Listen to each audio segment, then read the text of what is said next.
Metatango. Fuelles que rezongan en el aire de RTN.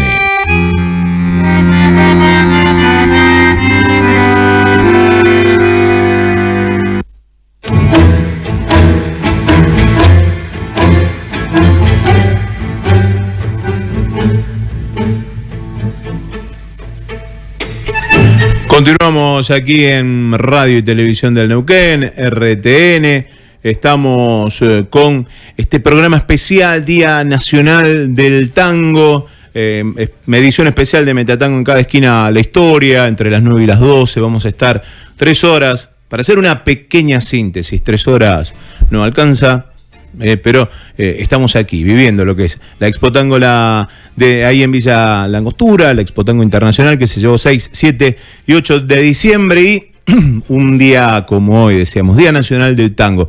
Una de las celebraciones tiene que ver con la figura de Julio De Caro, un revolucionario de la música, de esos que aparecen, rompen para que se vuelva a armar. Hay como una cuestión dialéctica en el tango.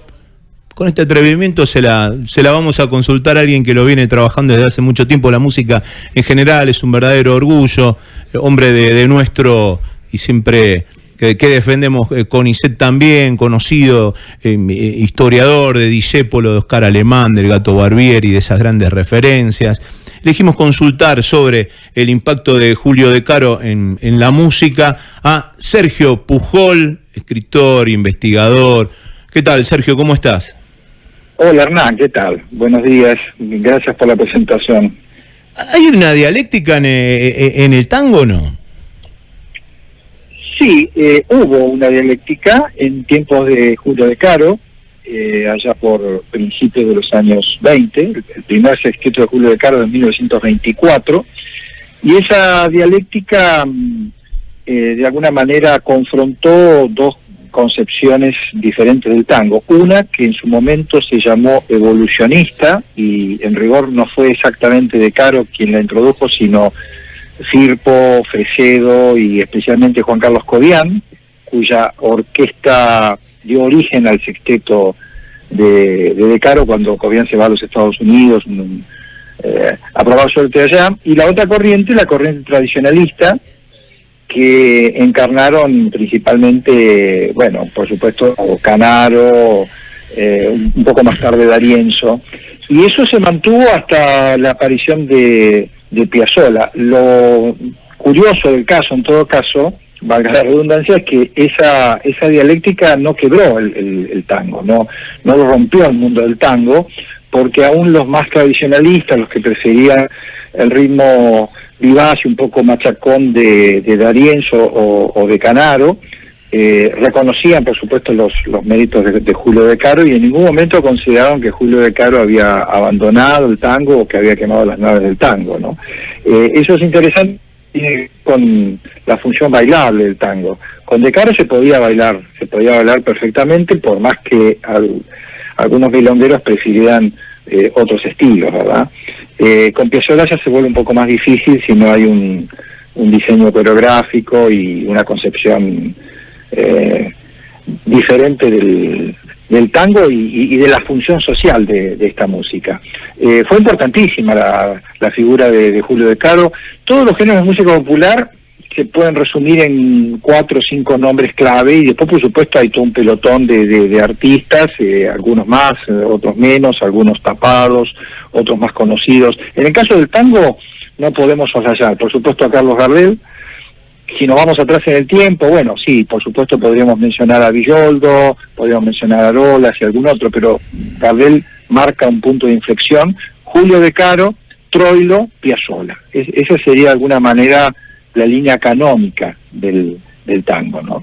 Y la figura de Caro lo que hace de alguna manera es organizar las funciones instrumentales de la orquesta de tango, que en rigor era un sexteto, se le decía orquesta típica, pero en esos años básicamente era un sexteto, a partir de ciertos elementos que él introduce en el mundo del tango, en la estética del tango, que venían, por supuesto, de la formación clásica, ¿no? El contrapunto, la armonía, el contracanto, ciertas sutilezas rítmicas, la síncopa, todos esos elementos, algunos de ellos estaban presentes de manera intuitiva en músicos anteriores, pero él los organiza. Hay una entrevista en la que él usa una expresión muy graciosa, quizás dice: yo organicé científicamente el tango, ¿no? Cuando dice científicamente se está refiriendo justamente a la necesidad de incorporar elementos de música académica, pero sin perder el sabor tanguero. Él era un gran amante de la milonga, de la milonga como forma, como ritmo, ¿no? Y de hecho muchas de sus composiciones tienen esa acentuación propia de la milonga. Y no solamente desde lo sonoro, sino también desde lo estético, ¿no? Con esta intención y este objetivo de lograr la amplificación, aparece con el violín corneta. Sí, exactamente. Ese fue un obsequio que le hizo la Casa Víctor. Él era un gran admirador de Paul Whiteman, un músico, un director de jazz de enorme popularidad en los años 20, que hoy no tiene demasiado relieve en la historia del jazz, pero que en su momento sí lo tuvo.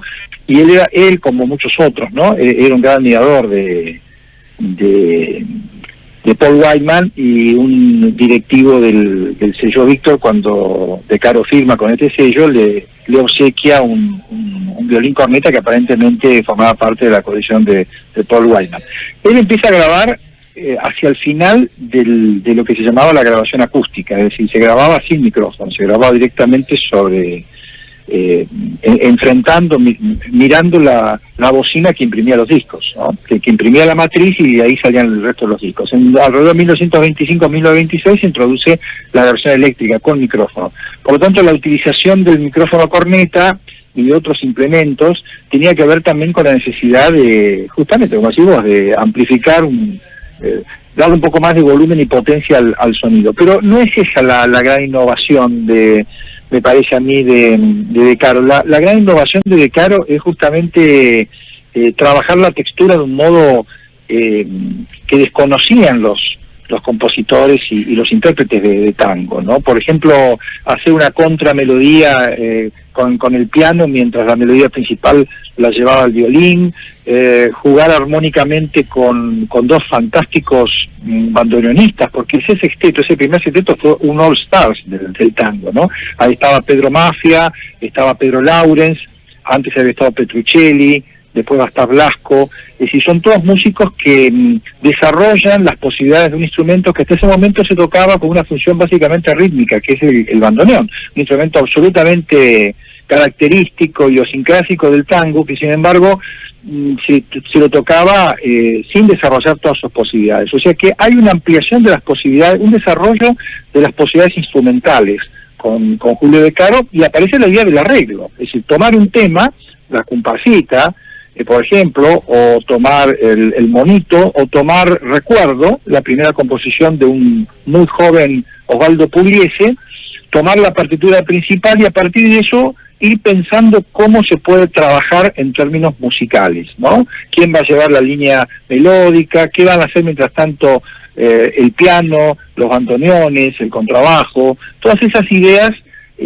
aparecen con Julio De Caro, indudablemente, y con su hermano, el pianista Francisco De Caro, que en términos instrumentales, en términos de ejecución instrumental, quiero decir, fue sin duda más importante que Julio, ¿no? Abrió toda una escuela pianística en la que llegaron a brevar, bueno, músicos como Pugliese y especialmente Horacio Salgán unos años más tarde, ¿no?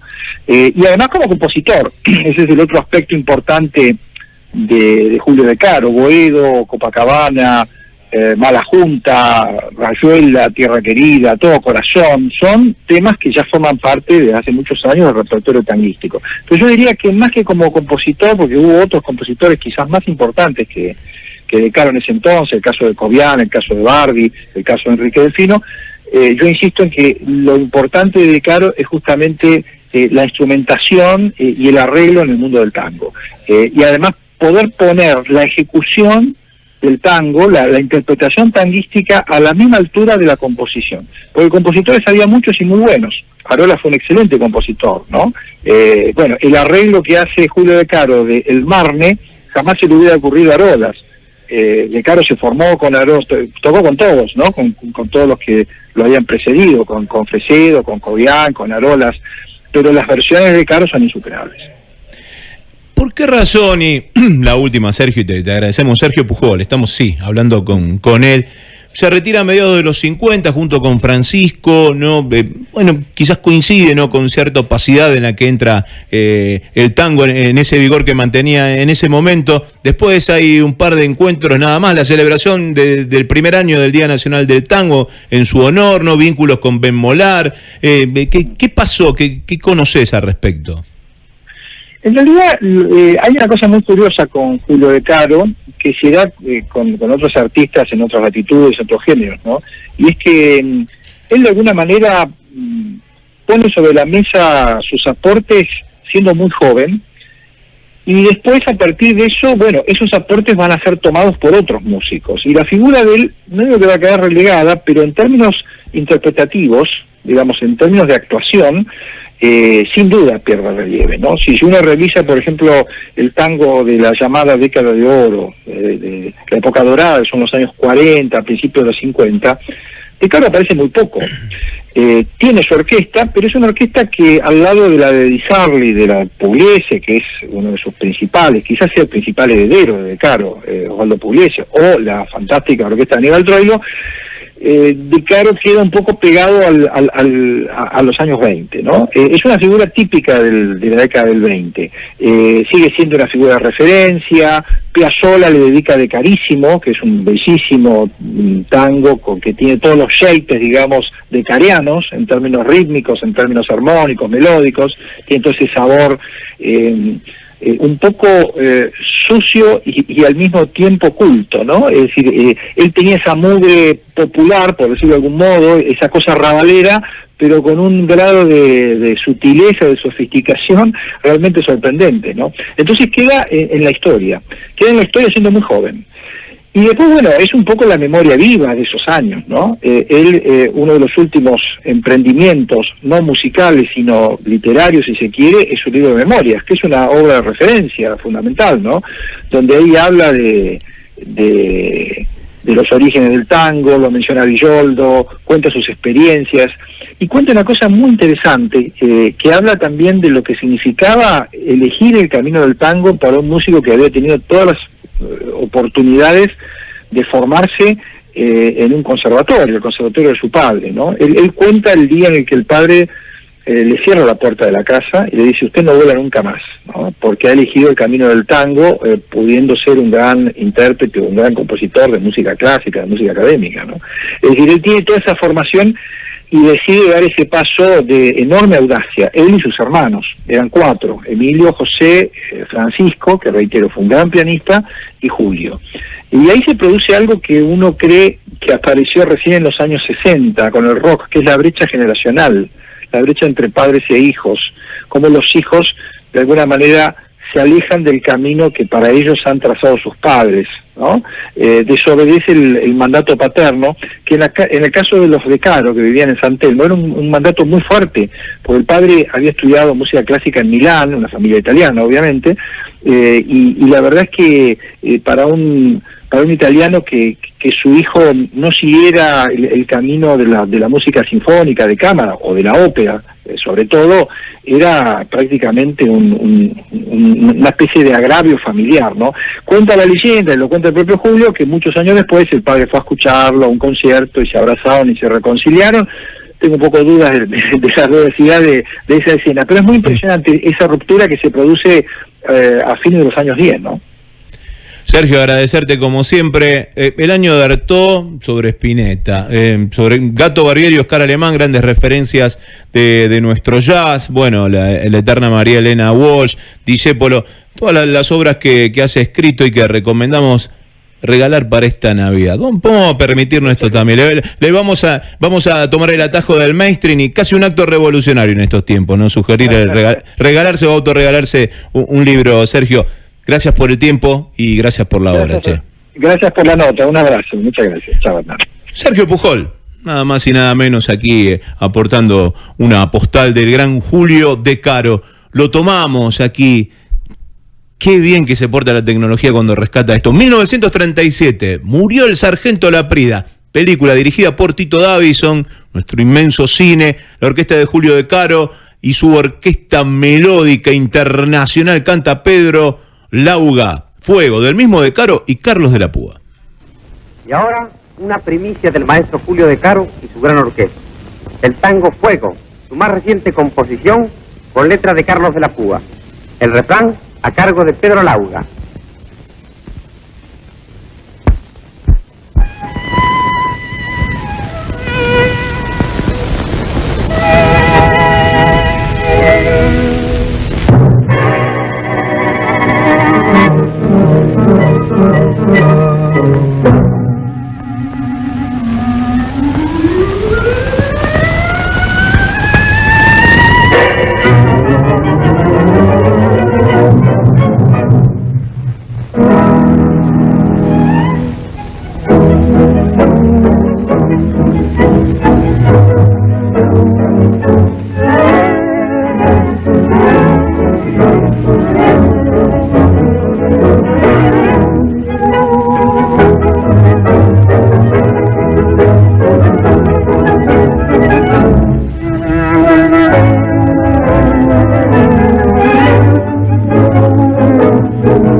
Te llevo en mi vida como una esperanza que debo olvidar. Te sueño en mis noches de dulce bonanza que luego se pierden con mi despertar. La luz de tus ojos me enciende en el alma, un fuego de dicha, de inmenso querer, que turba mi vida, que roba mi calma, un fuego que aumenta mi cruel padecer. ¿Quién pudiera calmar ese fuego? ¿Quién pudiera siquiera llorar y elevar a los cielos un ruego que alivie mi quebranto? ¿Quién pudiera calmar ese fuego que destroza mi corazón, aumentando día a día esa pena de mi guerra? No quiero pensarlo, más siento que mi alma te quiere y no puede dejar de querer, y así no es posible que yo tenga calma, mi calma se aumenta con mi padecer. Llevo en mi vida como una esperanza que quiero olvidar. Te sueño en mis noches de dulce bonanza que luego se pierden con mi defensa. ¿Quién pudiera calmar ese fuego? ¿Quién pudiera siquiera llorar y elevar a los cielos un ruego que alivie mi quebranto? ¿Quién pudiera calmar ese fuego que destroza mi corazón, aumentando día a día esa pena de mi gran amor? Fuego de Caro de la Púa, la orquesta melódica internacional del gran Julio De Caro, y de 1937 saltamos a lo que fue el pasado fin de semana en Villa La Angostura, en la Expo Tango Internacional. Fabián Ciola y sus impresiones, uno de los organizadores. Fabián, las impresiones en esta segunda jornada. ¿Cómo estás? Buen día. Acá estamos con un sol radiante, que es lo que nos faltaba como para completar la felicidad que ya teníamos. Así que estamos súper felices de estar compartiendo este momento y muy agradecidos con ustedes que están atrás nuestro para todos lados, acompañándonos en esta primera edición, la primera de muchas seguramente. Y bueno, y en cuanto a los resultados y al funcionamiento, la verdad es la primera vez que se hace en el mundo. Nunca se hizo una expo de estas características donde hay un workshop de intercambios entre todo lo que es comercio del tango, que esto nunca se hizo, y además tenemos bailes, milongas, gente tocando, bandoneones que van a estar mañana en el lago. O sea, tenemos una movida tan espectacular que la gente no lo puede creer. O sea, vienen los turistas y dicen, qué lindo esto, no podemos creer que estén haciendo esto acá. Bueno, la recepción de la gente maravillosa. Tuvimos un día de lluvia antes, el jueves, que fue bravo, porque tuvimos que armar bajo la lluvia. Y bueno, le pusimos el pecho y seguimos adelante y salió todo bárbaro. Estamos re contentos. Anoche la milonga lleno de gente, está todo el mundo feliz. Y también estuvieron presentes en la expo Asato Pais, Cristian Asato, Ayelen Pais, piano y bandoneón, el dúo que nos dejaba estas impresiones. Mi nombre es Ayelen Pais, bandoneonista de Asato Pais Dúo. Bueno, toco el bandoneón desde chica, me enseñó mi abuelo en La Pampa. Y bueno, la verdad que estamos muy contentos de estar acá en la primer expo internacional en Villa La Angostura. Es un placer para nosotros y bueno, lo elegimos porque realmente nos pareció una propuesta innovadora que no hemos encontrado antes en nuestra querida Argentina.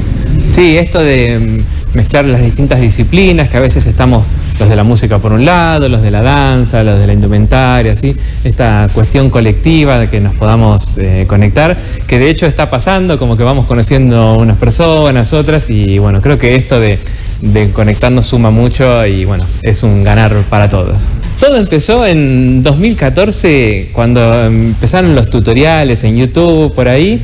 Se me ocurrió un día hacer un tutorial de truco, de cómo jugar el truco argentino, las cartas. Hagamos mejor un canal nuevo, porque el de truco lo tenía en su canal de Cristian Asato y yo además tenía mi canal de Ayelen Pais. Y la idea fue, bueno, hagamos un canal que sea todo de tango. Vamos viendo a ver qué surge, qué se nos ocurre hacer. Y bueno, fue en pandemia que hicimos un primer video en el cual dijimos, bueno, este va a ser un canal de tango y vamos a hacer tutoriales y videos de historia y de todo. Y bueno, así empezó. Sí, un poco en verdad sin saber el destino, dónde iba a ser. Todo surgió desde ya por estar en pandemia, estábamos en nuestra casa, teníamos tiempo.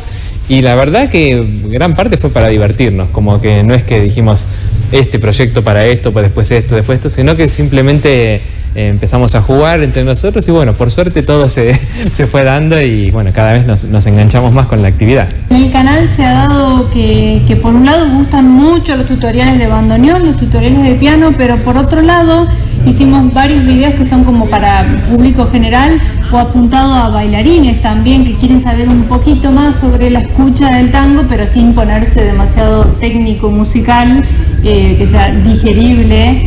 Y realmente eso ha tenido mucha aceptación y nos han dicho, sí, hagan esto y lo otro, muchas temáticas que nos van diciendo. Sí, no hace mucho tiempo que los elementos técnicos propios del tango están decodificados. Recién en los últimos años empezaron a aparecer libros, pero muy musical, digamos, muy para músicos. Entonces, bueno, nuestra idea era un poco esa cuestión tan técnica de partitura, de articulación, llevarlo a un lenguaje más para la persona de a pie que quiere disfrutar más del tango. El primer tour que hicimos con el dúo fue a Europa y fue a raíz de un festival de Francia que nos convocó y dijimos, bueno, hay que ir, sea como sea, sacamos el pasaje y así fue que dijimos, hay que llenar de más actividades esto de ir hasta Europa por un festival.